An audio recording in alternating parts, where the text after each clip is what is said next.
And a good morning to you. Billy V has the morning off, but we still got your entertainment news. This year's Made in Hawaii Festival is getting even bigger, and organizers just gave us a preview of what's in store. Tickets are now on sale for the 32nd annual Made in Hawaii Festival, returning to the Hawaii Convention Center later this month. Organizers say this year's event will be the largest ever, featuring more than 800 local vendors and nearly 150 businesses making their festival debut. New this year, 2 early shopping nights, fashion shows, chef demonstrations, live entertainment, and talk story sessions celebrating Hawaii's makers, artists, and entrepreneurs.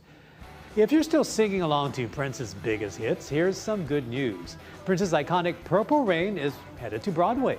Producers say the musical will begin previews in March 2027 before officially opening in April at New York's Majestic Theater. The production will feature more than 20 of Prince's biggest hits, including When Doves Cry, I Would Die for You, and of course, Purple Rain. Netflix is facing a $105 million lawsuit after hard drives containing an unreleased Nicolas Cage film were stolen from its Los Angeles office. The filmmakers say the theft has hurt the movie's value and jeopardized future sales.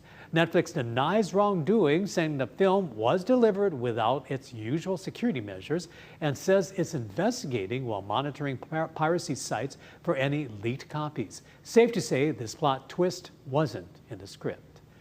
Now, speaking of movies, it could be a record-breaking weekend at the box office. Adam Yamaguchi explains why audiences are heading back to theaters in record numbers. The latest Spider-Man movie, Brand New Day, is already shattering early records, while The Odyssey continues its blockbuster run. Both signs that movie theaters may be finding new life in the streaming era. You ready? Spider-Man has spun another box office triumph. By late Friday, it grossed $168 million. The biggest opening day in box office history, now on track to challenge the all-time opening weekend record held by Avengers Endgame. Help me go home. It's now chasing The Odyssey in its third week, surpassing $700 million worldwide. I've been tracking and analyzing box office for over 33 years. I've never seen anything quite like this. The surge caps a comeback few saw coming after the pandemic shut theaters and streaming kept audiences at home.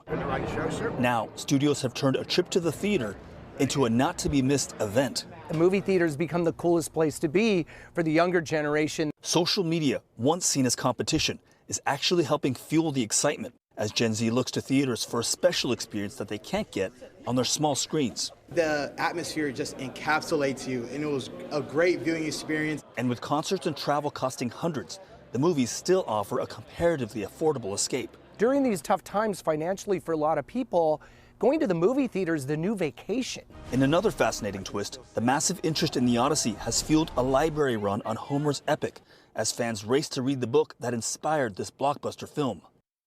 Adam Yamaguchi, CBS News, Los Angeles.